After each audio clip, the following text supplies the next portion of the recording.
Okay, so here we go. What's up, guys? Welcome back to the channel. Welcome back to another episode of Tight Splice Charters. Captain Cody Davis here with you guys again for another one. And if I look a little bit out of it, that's because I'm actually shooting this one in the morning time here. I actually had a day off where I decided to stay inside, soak up some AC, probably go out here in a little bit and get some yard work done, but not go swelter on the water out on Lake Okeechobee. Been out there for like probably the last 6 or 7 days. Got to be out there tomorrow. And, to be honest with you, the fishing's been very good, actually. It's crazy. The water temps when we've been starting at 6 a.m. have been in the high 80s, 88, 89 degrees. And by the time we get off the water around noon, the water temps are reading like 95, even up to 96 degrees where we've been catching fish, which is insane to think about. But the fish are still biting. It's a little bit technical out there. You got to kind of know what you're doing. But I'm catching a lot of fish and some really good size too. Actually, the overall quality of the fish has been probably better than best I've seen in quite a while. I mean, they're all good ones up there, shallow, eating on bluegill. So it's been a really good time. But like I said, decided to sleep in today. Get little guy off to daycare, and then sit here and film some content. Got a couple of things I'm working on right now and doing some editing. But if any of you that follow me on social media know that I put up like a little deal the other day, just asking anybody for any questions you might have, any questions, concerns you'd like me to answer and go over.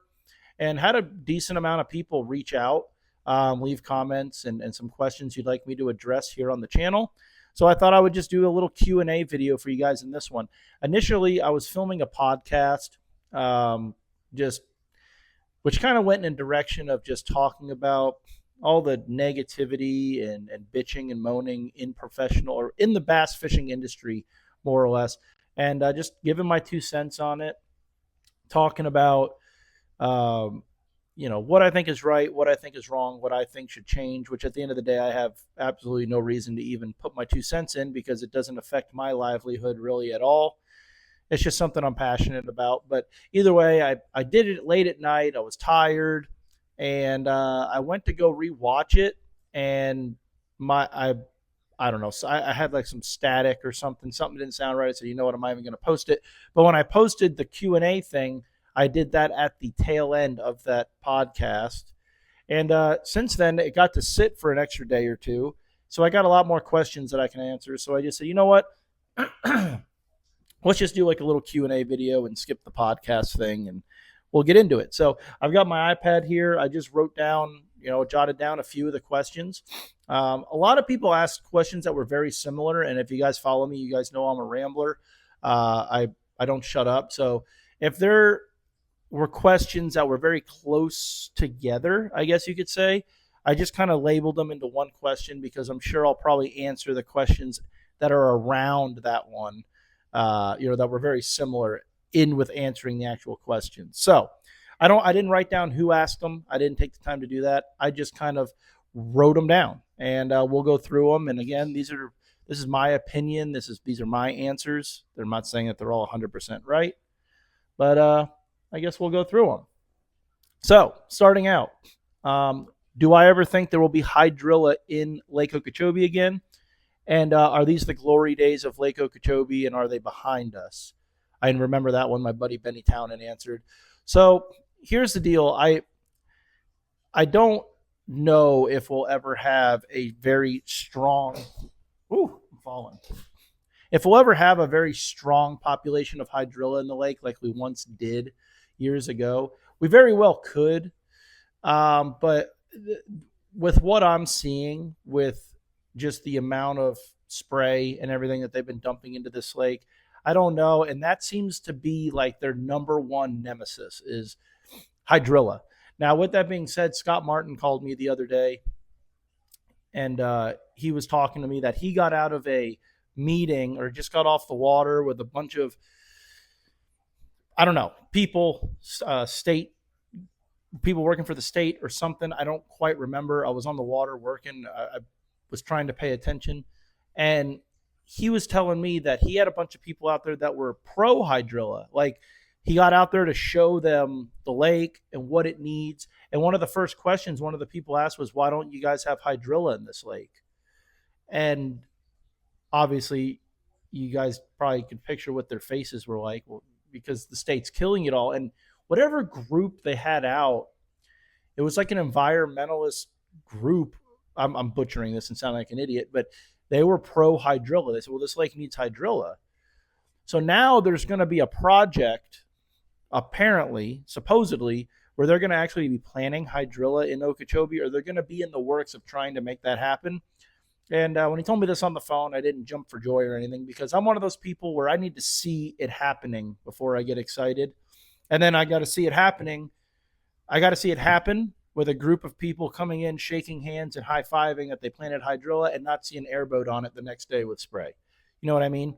But again, it could definitely happen. You guys remember back in like 2017, we had a like an influx of hydrilla a little bit. We had some hydrilla pop up in some areas, but we'll see. As far as for the glory days of Lake Okeechobee, I don't know. I mean, here's the deal. I mean, if you look at the weight statistically, it's fishing almost better than it ever has, Benny. But I get what you're saying. Like Lake Okeechobee, it's natural beauty. It's the acre, the miles of boat lanes, the grasses, the wildlife. You know, the lake itself is kind of going away. Uh, but at the same time, the fish are still ridiculously healthy. They look great. The numbers are still there, and the big ones are being caught more than ever. And that's a big point that I try to preach to a lot of these statesmen and stuff like that don't want to listen to us fishermen on what the health of the lake needs or what Lake Okeechobee needs. Is us as anglers, our passion is catching big bass. So, you know, if you looked at it that way, you would think we would want for the lake whatever makes catching the big bass that live within it easier for us and more, where we could do it more efficiently. And the way we could do it more efficiently is removing the grass that they live and hide in, which is what the state is doing through spraying and mismanagement of the water levels, which I think is providing us as tournament anglers with bigger weights of fish because the fish got nowhere else to go. When you look at it through the longevity, the big picture of Lake Okeechobee, we want what's best for the lake at the end of the day. If that means it only goes down to taking 20 pounds to win more than it takes 30, that's fine as long as the lake is healthy, and that's what I try to preach to these people. So I don't have a way of saying that. I think, it's still one of the best lakes in the country. The amount of 5 to 8 pound bass we have in it is pretty stupid, and it's a great place. But I think there will be hydrilla. I don't know if there'll be thousands of acres of it, but there definitely could be. And I don't know. I'm a big fan. I'm a big believer in cycles. And I think Lake Okeechobee is going to go through a cycle, which we kind of are dealing with right now with these droughty-like conditions. Although my lawn doesn't like it, I like it. The lake's dropping crazy, and I think that's what's going to help bring the grass back. So we'll see what happens there. Next one. Favorite lure for a peacock bass? It really all depends. If you're going to ask me, like, hey, you need to catch a peacock bass because your life depends on it. I'm going to go with I think it's like a size 10. I could be butchering that, but it's just the smallest Rapala X-Wrap they make, or even like a Yozuri 3D Minnow. They just always catch them. If you can work it and not get grass hung on it, peacocks love it. And I tell people go with the small one because a peacock is not actually a bass. They're a cichlid. They have a small mouth compared to like a large mouth for their body size. So a smaller bait is going to work good. And then you might ask, well, in your videos or when I book you for trips, we don't throw those. And that's because they have treble hooks on them. When I'm dealing with 2 to 3 people at a time, catching 50 to 60 to 70 peacocks in a morning, the less treble hooks I have to deal with, the happier I am. So I typically go with like a Gambler TZ, which is the smallest of the Easy family they make, with like a little Ned head and a single hook. And it works fantastic. But if you needed to go catch a peacock bass, any kind of little slash bait, go smaller is better for them. And that's probably your best bet. So first bait I pick up over them all when fishing on lake, or it didn't even specify. It just said first bait I pick up.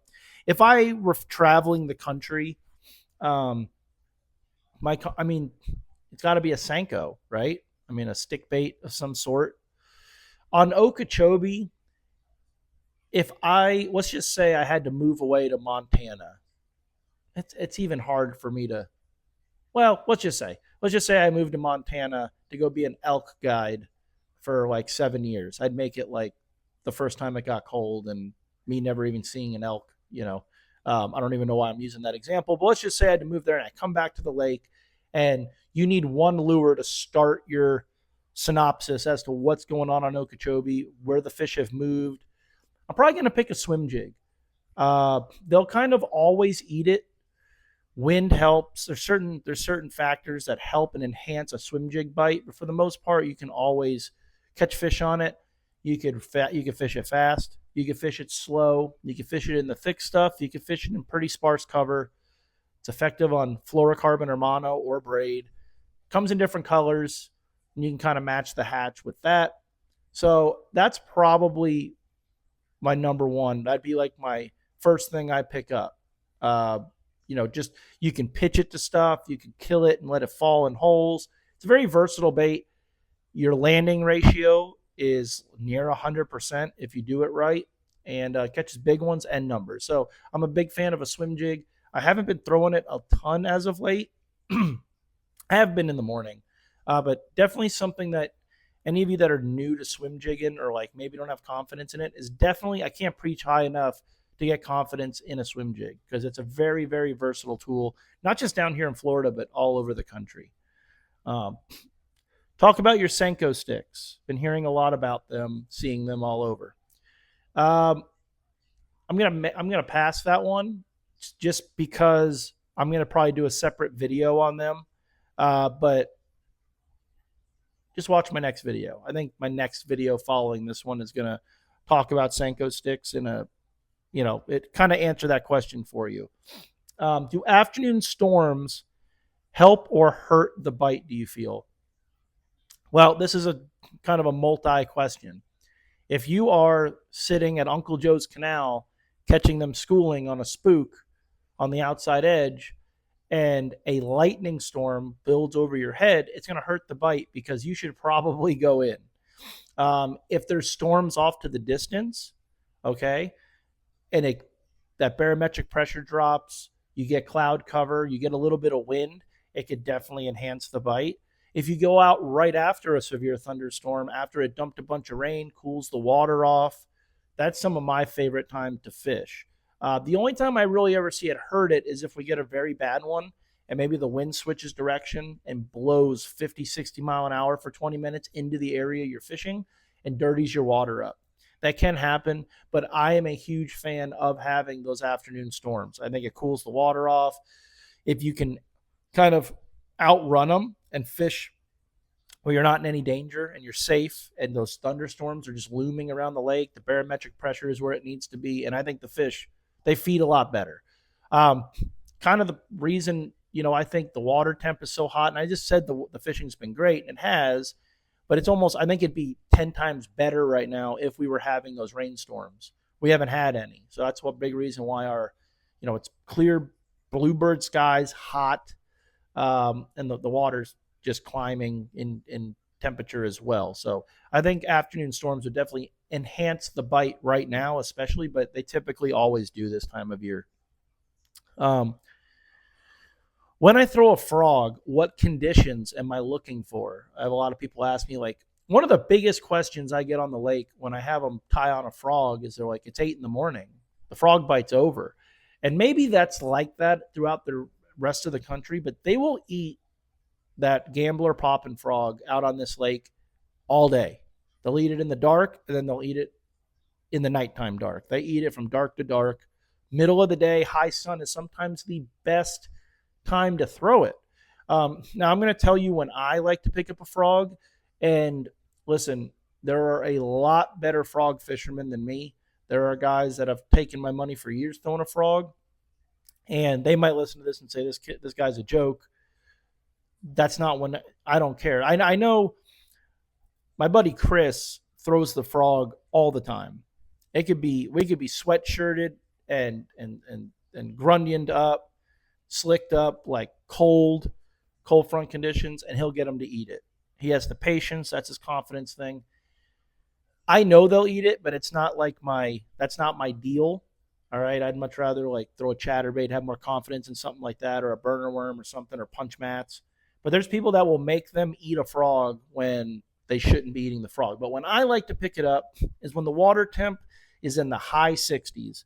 And when I say the 60s, high 60s, I mean there's a chance within the next hour and a half it's going to hit 70 degrees. So like that 68 and a half, 69, 68-degree water.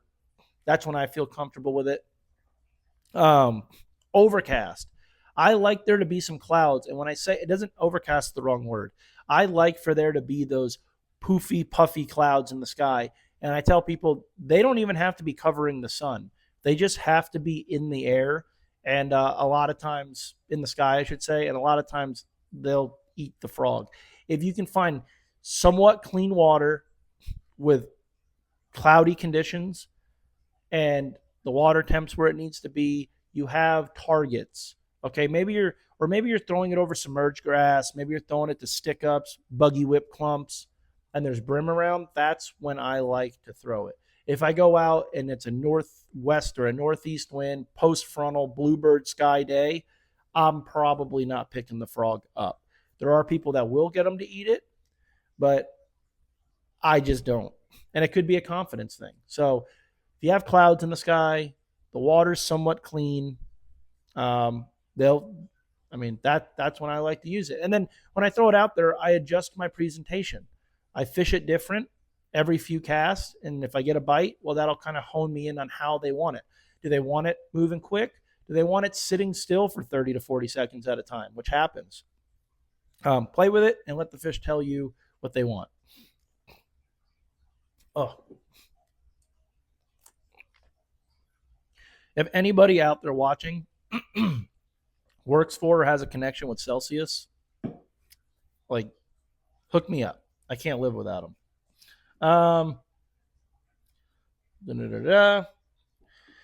What's the deal with the lake getting low and how low should it go? So the lake is getting low because they're preparing for the wet season. They do it every year. And the wet season should be here right now, but we just haven't been getting any rain. So they're still going to keep continuing to release the water until it kind of balances itself out. One thing that's crazy is they're letting the water out mainly like down south. I think they're letting some to the Caloosahatchee, but there is more water evaporating out of the water due to the heat right now than there is exiting the lake through gates. That's how hot it is. I've had a few people tell me that, and that's why it's dropping so rapidly, and I believe it. I'm a huge fan of it. The lake's at like 13 foot even as of today while I'm shooting this. I'd love it if it was at 7 foot, okay? Now, I know everyone's going to say, oh my gosh, the lake would be too low. You can't get on it.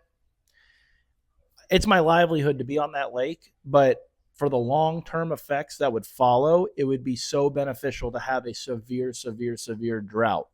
I really don't think it's going to get there. Honestly, I say 7 foot. I mean, if it got down to 9.5, 10 foot and stayed there for 6 months, that might be a little long. 4 months, it would do wonders for this place. Bring back a lot of grass.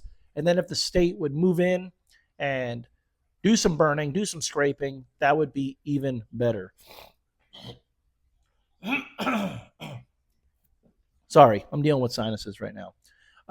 So that's why it's getting so low so fast, but the lake needs it. I'm looking at my chart right here. You guys can kind of see back in, I guess it was 07, we had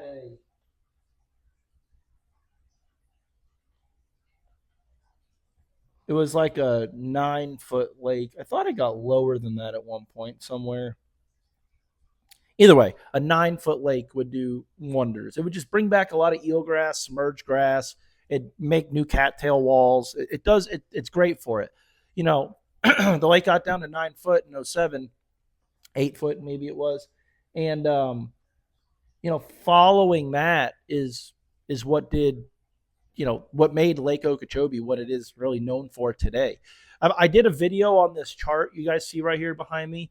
It's an FWC chart. It shows the water level, the levels or the acres of submerged vegetation in the lake. It's on my channel. Go check it out. It's very interesting, and it just kind of coincides with what we're talking about. But I don't know. If it went down to 10 foot, I'd be ecstatic. If it stayed there for 2, 3 months, and yeah, I mean, I like the lake low. A lot of people that say they don't like it low, they're doing it for selfish reasons. They don't want to wreck their prop or their precious lower unit. Well, guess what? Take your time, learn how to navigate the lake, and just take your time. Idle into areas, troll out, take your time, and you'll be fine. It's the best thing for the lake. Um, Best areas and baits to fish the lake in June is the rim canal a factor. Yes, yes, yes. If there was ever a time where the rim canal is a huge factor or the player in Lake Okeechobee, it's in the summer months, I feel like. It's deep, it's man made, it's got, there's always tons of bait in it, both bluegill and loads of big shad, both redfin and gizzard shad. In the summertime, the water seems to stay a little more stable. It stays a little cleaner, and it's just got what for Lake Okeechobee standards. It's got steep drops. It's got rocky points, ledges, the dynamite holes. There's all kinds of contour lines and debris and rubble under there. I mean, it's a deep water fishery in and of itself. And some of the biggest schools of bass I've ever caught have been in the rim canal. I know there's been a lot of mid 30-pound bags that have been caught fishing the rim canal. The reason no one fishes it, this is what I tell people. The reason more people don't fish it is if you're fishing Lake Okeechobee, you want to go fish Lake Okeechobee. You want to go fish the grass and stuff. So people run by the canal or run through the canal. But there is some phenomenal fishing in the rim canal. Just got to learn it. The cuts, there's all kinds of stuff. Just go fishing and you'll learn it. I've got some stuff in there, and there is some big fish to be caught in there. And there's been a lot of tournaments won in the rim canal, especially when the lake is fishing tough in the summer months. Best air. So best areas is. Well, I'm going to kind of get into that with another question, but there really isn't one. There isn't a best area in the summer. Just towards the outside edge, towards the main lake you can get for the most part will benefit you greatly. 3 baits you need is like a moving bait, as in like a lipless, a half-ounce lipless or rattle trap, whatever you want to call it, a white spinner bait or a white chatterbait, something to kind of throw in boat lanes, out over shell. That works great. A 7-inch burner worm to drag real slow over good bottom when those fish get real lethargic and don't want to eat, dead sticking and dragging a worm real slow will work great. And then like a flipping presentation, my number one pick would be like a 3/4 ounce jig, a big bait that you can lay in the sparse, Kissimmee grass, the reeds. That's going to get you a big bite in the summertime. But those 3 categories of baits are pretty much all I use all summer. And then obviously a frog if it calls for it. But those 3, some kind of worm, Senko, speed worm, burner worm, whatever, a rattle trap, and a jig. It's really all you need all summer. How do you know when to stay and when to go from an area? This is it's a very hard question for me to answer because I'm on the lake every day. I have past information, current information leading into going into a spot that day. If I run into an area there's a couple ways to answer this. I tell people you're not looking for fish on Lake Okeechobee. You're around fish in every acre of water on that lake. You're looking for fish that are set up to be catchable or more or less feeding fish.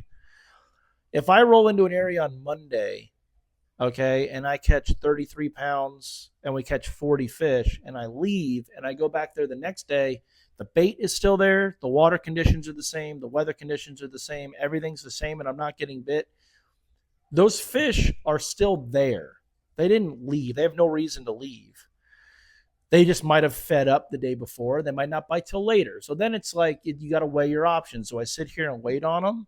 Or is it, okay, they're not biting. I'm going to go run to my secondary stuff and come back here so I'm not pressuring them and maybe they'll turn on a little easier. Now, if I fish somewhere Monday and catch 40 fish, Tuesday I catch 30, Wednesday I catch 5, and then the next day I go back. I forget what day I was on. You go back the next day and you don't get a bite for 3 hours. Well, those fish probably left you. They probably were gradually leaving when you found them, and every day got a little bit slower, tougher. Then you might want to go move around. Then you got to think, well, do these fish push out? Should they be pushing out? Should they be pushing in? What are my options? And listen, if you don't have confidence, you got to fish your gut feeling on this lake. I feel like, I mean, if you get there and you're not seeing any life and you just don't feel confident, leave. Because even if the fish are there and you're not confident in what you're doing, you're just kind of wasting your time. So that's how I look at it. I look at it like, if the fish should be there, they're probably there or they're probably nearby. And again, if I caught the crap out of them there for 3 days and everything's the same the next day, they're probably just not biting, or they may have shifted. Sometimes you don't have to crank up your motor and run 5 miles. Sometimes moving on this lake is 100 yards. I tell everyone, you could be off by 20 yards on this lake and miss the boat entirely. So, yeah, I mean, there's really no answer for that. It's just more or less fish your gut feeling. Um, how do you find fish for clients or a tournament when the conditions change? And what is your go-to bait when it's tough? So, finding fish for clients and finding tournament fish are two different things. And a lot of clients get upset when they hear that. But when I'm catching, and I don't mean this in a, what's the word? I'm not trying to offend anybody. I don't mean this in a sarcastic or arrogant way. This is just the truth of it. If I'm finding fish ripping a rattle trap out of eelgrass, or I find 30 pounds in a pennywort mat, and my customer doesn't know how to use a bait caster, can only use a spinner, and when he looks at my worm weight, my 3/16 ounce Senko weight, and says, "You guys use weights that big out here," they're probably not going to know how to flip a mat. All right. So, and there's absolutely no issue with that. A lot of times this person might live in Wisconsin. So they're used to, maybe they're fishing smallmouth, or that's just not their thing. Just like if I were to go to their neck of the woods, I wouldn't know what the hell to do. So you got to have options. You got to have different, for me, I like to have different little groups of fish. And this is also why I don't just fish out of one boat ramp. I live 5 minutes from the South Bay or from the Torrey Island boat ramp, but you guys see me all over the lake. I fish different ramps because I like to know what's going on all around the lake, so I have options. If I have someone who, if we're fishing Dias Ditch, catching them on a spinnerbait and dragging a burner worm, catching tons of fish, and obviously there's some big fish up there, or I've got fish down in mats in South Bay, and I have that customer that just has to throw a spinning rod, maybe, and this is nothing wrong with this, it's a little more elderly. Maybe they don't have a good back. They need to sit. They can't stand all day. I'm probably going to say, let's meet at Harney Pond and go fish Dias Ditch and give them a spinnerbait, chatterbait, or a worm. It's a little bit easier. It's not as much fatigue. Now, if I get some guy and he's like, "Yo, my name's such and such, and I fish bass tournaments. I've got a 21-foot Camus, and I've won the last 29 BFLs on my home river." Then that's someone we can go flip mats with. But 90% of the time when someone talks like that, they're completely full of shit and they can't do it either. So that's like the number one thing we deal with as guides is everyone's a pro, but then you get them in the boat and they the first 2 hours is picking out backlashes. But you just got to be selective. You got to be smart. And that's one of the biggest things about being a guide is you got to have patience. I mean, not everyone can do, even if they're phenomenal fishermen. A lot of these people I had some phenomenal fishermen the other day, a husband and wife they were very good fishermen from Arkansas. And I asked him, I said, "You guys flip grass?" And we don't have grass on our lakes. No, I've never flipped grass before. So the first hour and a half was like, and they took to it very quickly, but it was like, you got to teach them, like, this is what you're looking for, this is what you want to use. And it was great. And I had a husband and wife the other day, like literally just the other day, if they're watching, they they were very, very proficient at flipping because they live in Florida and they fish tournaments. So you just got to judge what everyone's doing and everyone's capabilities, you know. But you want to have fish that are catchable and areas that have a lot going on. Like if I have an area that you can catch them casting, catch them flipping and stuff, that's a great place for a guide trip because you can. There's options within one area. So that's how I kind of look for fish for a tournament. I'm trying to remember what the question was. How do I find trial and error? That's it. That's all there is to do it. There's no cheat codes in finding fish, finding these green fish. You just need to put the time in and go look. And here's the deal. Me and Kelly struggle a lot finding fish because we try to find fish that we want to catch, meaning flipping a beaver, flipping a jig, something fun. There's sometimes you got to go out there and throw a Carolina rig or drag a worm, and that's probably the winning fish. So you got to set that aside. Like, listen, I don't want to catch them like this, but if I'm going to catch 28 pounds doing this, that's what you got to go do. But it's trial and error. Favorite bait when it's tough is a back at you 7-inch gambler burner worm, hands down. It just catches them. It just can't do anything wrong with it. Excuse me. You can swim it, you can buzz it, you can dead stick it, you can pitch it around. They just eat it. So that's my number one. How do you decide when to change your presentation and bait? Again, just if I have the warm and fuzzies, if I'm in a spot like, dude, I am around them. There's no way there's not fish here, and I'm not getting bit. Change. And any of you that you got, well, see, that's the thing. My videos don't show me on the water. I am a mess when I find something I like. If I roll into an area and I'm like, typically, I'm moving around all the time, but this is the deal. I mean, they should be coming to the deal right here, and I feel like I'm on them, but I ain't getting bit. I'm a mess. Every rod I own is around my feet. Every second cast, I'm picking something up, and so I do it often. Look at that last video I put up of my brother killing me. My brother never made a cast all day. He flipped a beaver for 6 hours and caught whatever he caught over there in that last video when he was catching them. I threw a frog, a swim jig, an NLBN K-tail, a Big Easy, a swim jig. I drug a worm. I threw a chatterbait and a spinnerbait. I was doing all kinds because I wanted to see what else was going on out there. And I'm kind of the same way on the water. Okay, I caught a 2 flipping. Let's see if they'll eat a frog. Let's see. Keep my options open. But if I'm not getting bit and I feel like I should be, I'll change. If I'm in an area that looks good for flipping, I'll flip. You know what? Let me drag a worm out here around the stuff. Maybe they're out there in the open, which is kind of what they've been doing here on the lake. You'll catch them tucked up in the whips or the buggies, and then you'll do another lap and not get bit, but maybe you throw a burner worm or a swim bait out over the open water. It's all shell bottom, and some of those biggest fish we've been catching have been laying out there in the open water. So I don't know. It's just if I'm not getting bit and I feel like I should be. When is the best time of year to catch numbers on the lake on artificial?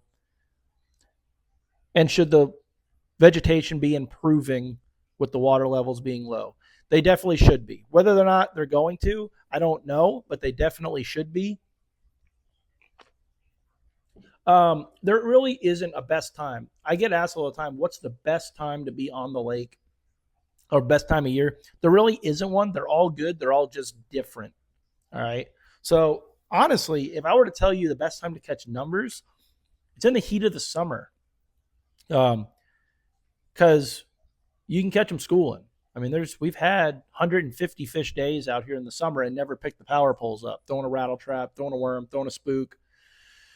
But at the same time, if you find them moving in the wintertime to spawn, you can have some phenomenal days. And a lot of times then, when you're catching numbers in the winter, if you find a lot of times your quality is a lot better. Not to say you can't catch 30-pound schools of fish out here in the summer, because you definitely can. But if you hit those days, like when you're catching a bunch of numbers in an area, because a lot of times those big females are full of roe and they're moving into spawn in the wintertime. So there really isn't one. But yeah, I don't know. Summer, or I will tell you this. I mean, summertime for sure, the artificial bite far exceeds the shiner bite in the hot months. At least my opinion. So yeah, I don't know either one, but I'd probably say summer. After a shad spawn shuts down, do you target those fish throughout the rest of the day? No, I don't.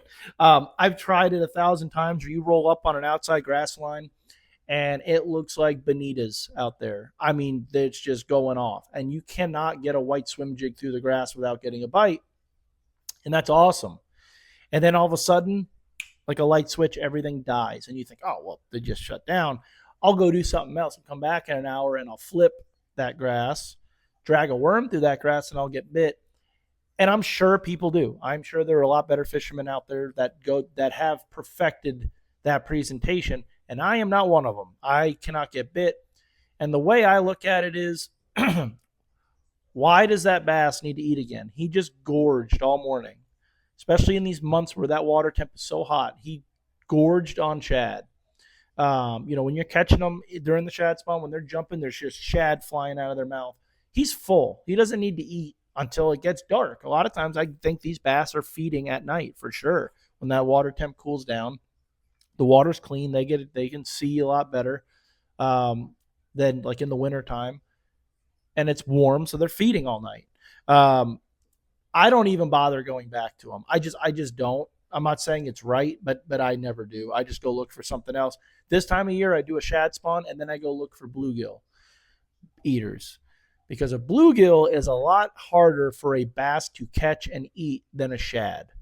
So I feel like when that bass is sitting there waiting to ambush a brim or whatever he's doing, your odds highly go up of you getting that fish to bite than a shad eating fish. I could be completely wrong, but I typically don't go back to my shad spawn fish anytime throughout the day. Do I ever fish at night? No, I haven't. I've never tried it. Me and Kelly have been a few beers deep talking on the phone at night about going fishing at night on a full moon. That sounds romantic, not like in that way, but like we could probably go out there and smash them right now. There was one time down in South Bay where we were like, I was walking outside to hook the boat up, like, let's go. We never went, but I'm sure it's phenomenal. I'm sure if you hit it right, the water's not too cold, you have an area where the water's somewhat clean and protected, I bet you'd smoke them. What's the proper boat etiquette when the lake is low? Um, I don't really know. Like, as far as for yourself, take your time. Lay down out in the lake and either idle in slowly or troll in slowly. Don't try to jump up on plane too early. You're going to mess your boat up. As far as like boat etiquette to others, the best thing about the lake being low is the lake fishes so much bigger when it's low. My guy the other day, we stopped and fished a couple mile stretch on the trolling motor. And my customer's like, do you typically like ever catch fish here? And we were catching fish. I said, yeah. I said, but I mean, we're catching them now. But the fact that we didn't like fish an area, crank up and run to this spot had them puzzled. And I said, when the lake's low like this, the whole lake is fishable. The entire 100% circumference of this lake is productive. It's all fishable. It's all clean. The brim are all up there. And so it makes the boats really spread out. So especially this time of year, you shouldn't be laying down and cutting people off and getting on top of people. In the wintertime, if fish is slow, because we're dealing with high water, heavy winds, the water gets muddy a lot easier. There's pockets of clean water. Everyone's fighting to get a spot in there. You guys saw where Scott Martin won the Open. There were 87 boats around him, counted 87 boats. And that's due to a pocket of clean water and spawning fish. Whereas now the whole lake's fishable. It's all clean. There's bait everywhere. There's fish everywhere. So it just tends to spread people out. So don't be an asshole. Don't cut people off. You shouldn't do it anyway. But a lot of people get confused with that. Oh, the water's so high, it's going to fish bigger. The higher the water is, the smaller the lake fishes. The lower the water is, it spreads people out everywhere. So don't get close to people. It's a huge lake, and it's all fishing good, so don't get close to people. Brad Gibson wants to know where the fish are at. Don't listen. I'm not even answering that because he beats me 99 times out of 100 on the lake. Touch on the snook and tarpon population on Lake Okeechobee again. um, this is the time where snook and tarpon get caught fairly often. It's calm. The water cleans up.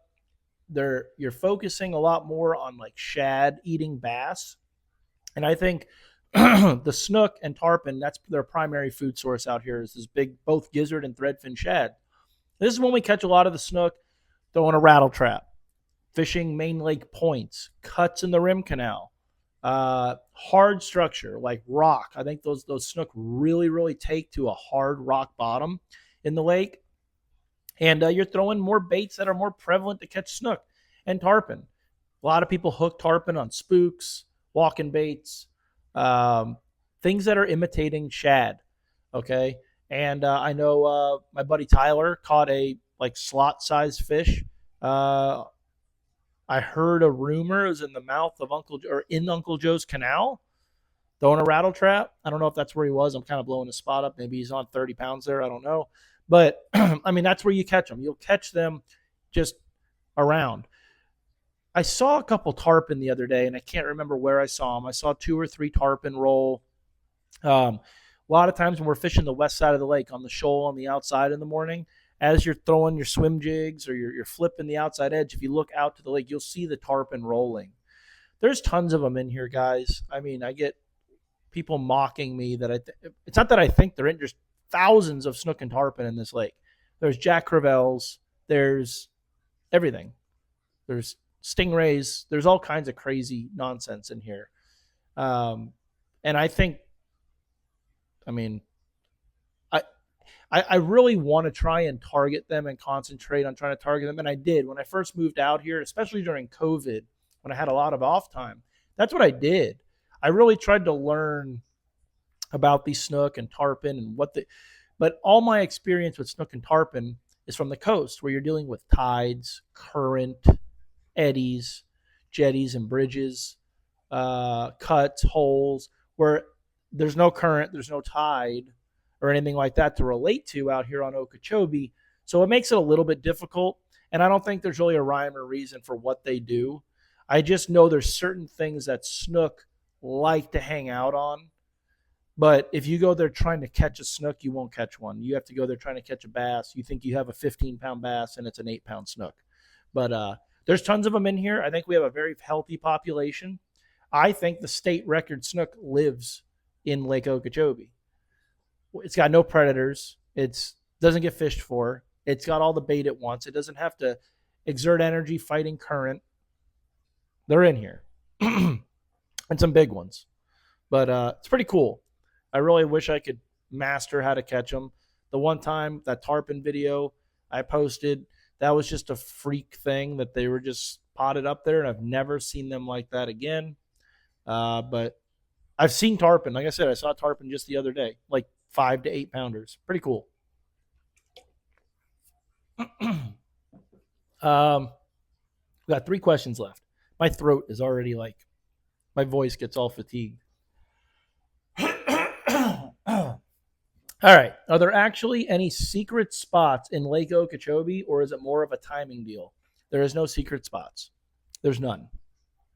Maybe 2, but there's really none. And it's all about timing. I tell everyone, every 100 yards of this lake was once the best spot on Lake Okeechobee at some point. It's just timing. And that's why on this lake, I can upload YouTube videos, because it's not about the spot. It's about how you present yourself, present your bait in the spot, how you fish it, and when you're there, when you're not there. There's a couple spots I got right now where if you're not there first thing in the morning, it's junk. You'll never. I ran a trip the other day in the afternoon, and I went and checked the spot. And when I say it was dead, sorry, I'm coughing like crazy. When I said it was dead, you would never believe me if I ever told you there was ever a bass ever caught there in its existence. There wasn't. It was dead. I went back literally the very next morning, and we caught, I don't know how many we caught, 12, 14 fish. And it's just because it was a morning deal. They were there in the morning. You go in the afternoon, there's nothing there. Same thing, opposite. I have spots right now. You can go flip a jig in the morning and you'll never have a bite. But you go there when it's hot and you're ready to go in and you'll catch a couple big ones.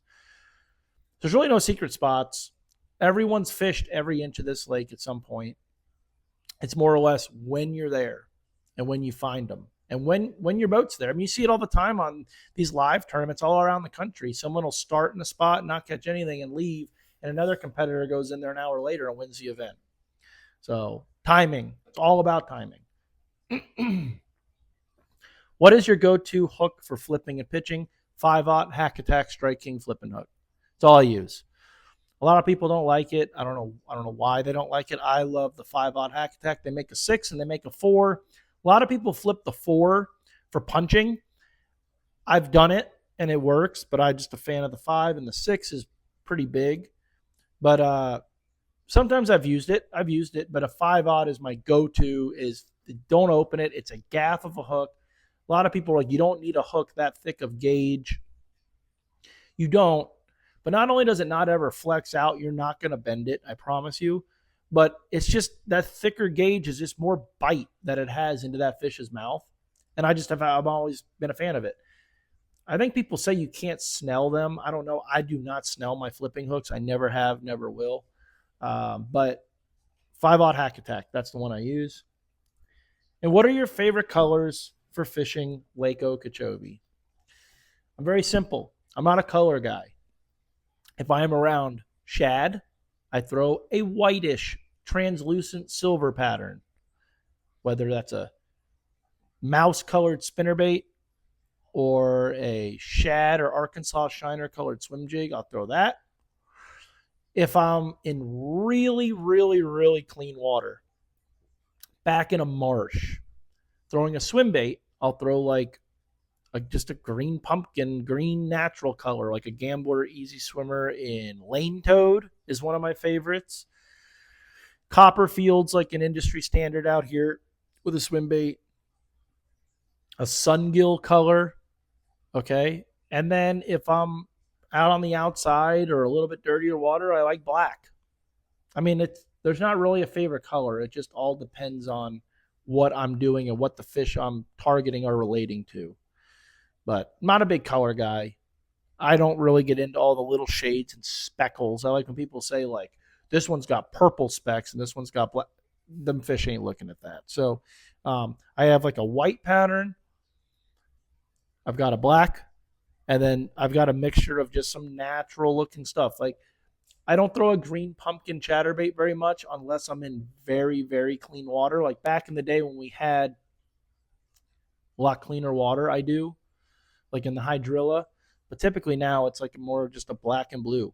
If I had to pick one color, it'd be black, because I feel like I can always get them to eat black. So that's probably my favorite color, if that answers your question. All right. Well, that was it. I appreciate all of you that reached out with questions. The Senko Sticks question, I know I just told you basically like I'm not answering it, but I'm going to do a video here. I'm probably going to shoot it right after I get done with this. So it'll be my next video. And I'll kind of explain some stuff, talk about them. But yeah, I appreciate you guys tuning in. Hopefully that helped you guys out. If you have any other questions that led off of those answers, leave them in the comments. I'll go through them, and I will, feel free to write me questions. And here's the deal. What I might do is if you DM me on Instagram or Facebook or whatever questions, I might not answer them through a text. I feel like I answer questions better talking. I might not. I don't know. But I'll just, at the end of my videos, I'll do little, maybe instead of doing 20 like I did today or however many it was, it'll just be 2 or 3 and they'll be quick. But I could answer the questions a lot better for you. So that's about it. If you guys want to book a trip, I'm pretty open. We're going to actually be having our second son here in 7 days. Holy shit. Going to be a dad of 2. It's going to be crazy. I'm taking a couple of weeks off for maternity leave for me, just to kind of I don't even think it's 2 weeks. I might think it's like a week, just to help my wife. You know, it's different. You know, with the first one, it was like I can go to work, my wife can be home. She works for my father-in-law for her dad, so she was bringing the baby to work, doing some work here. But now we have our other son. You know, we're going to have our 2-year-old who's going to be getting like used to why is there a newborn in the house. So it's going to be a little bit of a um, adaptation for us here in the household. So taking a few days off, but mid June, I'm starting to book up. July, again, I've been having a lot of people reach out to me. How's the fishing in the summer? Just had this discussion with DJ yesterday while we were out on the boat. They ask you how the fishing is, and I give them the best answer you can ask for, in my opinion. It's great. You can catch a lot, and you have a chance of catching a big one, but it's only an early morning deal. Like, you're out there at 6, and typically by 9, the bite's over, and we're off the water by 10. All right? And people don't like that. They just ghost me. They ask me, and then they just don't respond back. I've had 40 of those in the last 3 weeks. And I'm like, do you want me to lie and say it's phenomenal, it's the best, we catch them all day?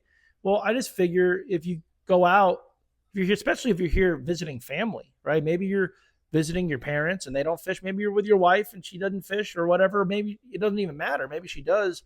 But if they want to go to the beach, you can come out, bring her with. Go catch a few shad spawn fish, go throw a frog and flip for an hour. You're off the water. Go get breakfast and head to the beach. You got the whole day. You're not wasting the whole day out there. But people don't like that. So I guess I'm going to start lying and saying it's phenomenal all day. I don't know. But it is great fishing. It's usually fast and furious in the morning. A lot of times they're not as big. But then you move and you go try to target a real big one. And the last 2 weeks, that's how it's gone. Caught them in the morning. All right, it's going to get a little tough for the last 2 hours, but we're going to go try and catch a big one. And knock on wood, so far, we've got one over 6. We've been doing it pretty good. So let me know if you want to book a trip. Text me. My phone is a spam magnet. I don't answer. Text me. Looking for a date. Do you have this available? I'll let you know. Get a deposit in, and we'll go try to catch you a giant Florida bass. So I appreciate you guys watching. Appreciate all of you that are booking trips. Appreciate all the kind words in the comment section. And I will see you guys on the next one. Tight lines, and I'll talk to you later.